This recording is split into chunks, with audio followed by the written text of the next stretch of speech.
So many times our clients come to us and they will ask us, well, why do you need to understand, the demographics of my consumer?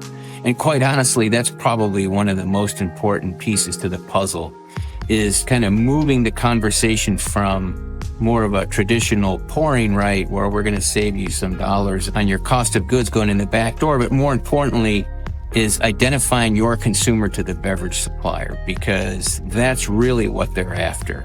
And we want to mold and move that conversation to more of a marketing discussion and more of a marketing play, because their business is built on so many different numbers of transactions, hundreds of millions of transactions a day. So it really becomes more of a marketing play.